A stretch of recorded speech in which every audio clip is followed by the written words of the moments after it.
सरकार में दर्जा प्राप्त राज्य मंत्री देशराज कर्णवाल से हमारे नेशनल एडिटर प्रदीप विश्वकर्मा ने खास बातचीत की है। इस दौरान समाज कल्याण विभाग की जिम्मेदारी संभाल रहे देशराज कर्णवाल ने विभाग की योजनाओं और कार्यों पर विस्तार से चर्चा भी की है। उन्होंने प्रदेश में संचालित जन कल्याणकारी योजनाओं की प्रगति और लाभार्थियों तक पहुंच पा रही अपनी बात भी रखी है। क्या कुछ कहा है, चलिए आपको सुनवा देते हैं। किसी भी प्रदेश के लोगों का विकास करने के लिए समाज कल्याण विभाग बनाया जाता है, क्योंकि वो लोगों से जुड़ा हुआ विभाग होता है ये, और इसलिए इसके ऊपर महती जिम्मेदारी होती है कि वो लोगों का कल्याण करे और सरकार बनवाने में अहम किरदार निभाए। हमारे साथ में देशराज कर्णवाल जी है, राज्य मंत्री है। बहुत स्वागत है आपका। नमस्कार। समाज कल्याण विभाग एक ऐसा विभाग है जो आम लोगों से जुड़ा रहता है। क्या कर रहे हैं, क्या कैसा करना पड़ेगा? देखिए, भारतीय जनता पार्टी की जहाँ जहाँ भी सरकारें हैं वहां पर समाज कल्याण और समाज कल्याण से जुड़ी योजनाएं, चाहे वो केंद्र पोषित है चाहे वो प्रदेश की है, सभी को जन जन तक पहुंचाया जा रहा है।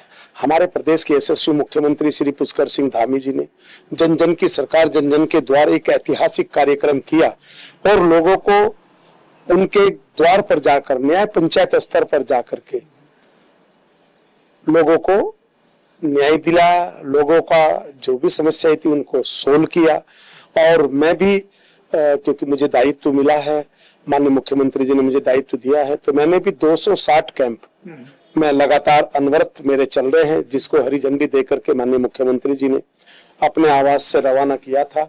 आज भी वो कार्य अनवरत चल रहे हैं। बाबा साहब डॉक्टर भीमराव अंबेडकर समाज कल्याण बहुउद्देशीय शिविर वो लगातार अनवरत लग रहे हैं। अक्सर ये देखा जाता है कि लोगों के काम नहीं होते हैं, इतनी जटिल समस्याएं होती हैं कि वो उससे आगे नहीं बढ़ पाते हैं और अपने काम नहीं कर, उन योजनाओं का लाभ नहीं उठा पाते हैं।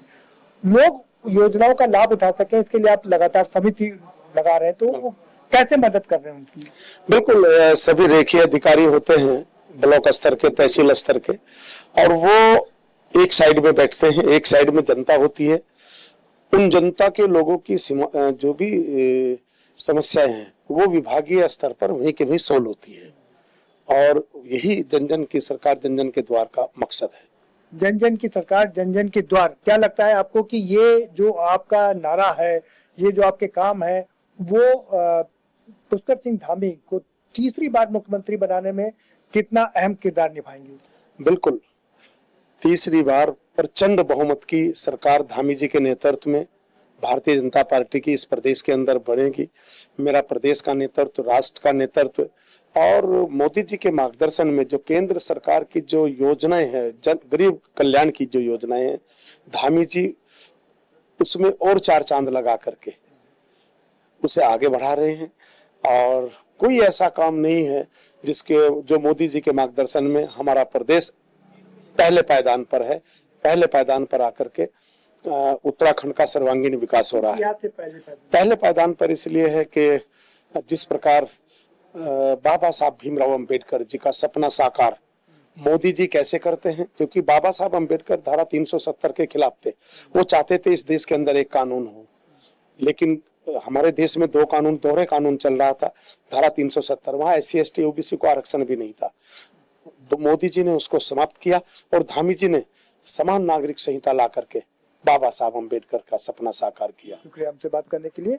तो ये है राज्य मंत्री समाज कल्याण, जो बता रहे हैं कि धामी जी ने डॉक्टर अंबेडकर के सपनों को साकार किया है, मोदी जी ने उनके सपनों को साकार किया है। और चूंकि ये समितियां हैं हर गांव स्तर पर, एक ब्लॉक स्तर पर जारी हैं और लोगों के काम कराने की कोशिश करती है, तो ऐसे में ये जो समितियां हैं वो एक अहम रोल निभाएंगी तीसरी बार पुष्कर सिंह धामी को मुख्यमंत्री बनाने में और भारतीय जनता पार्टी की सरकार की हैट्रिक बनवाने में।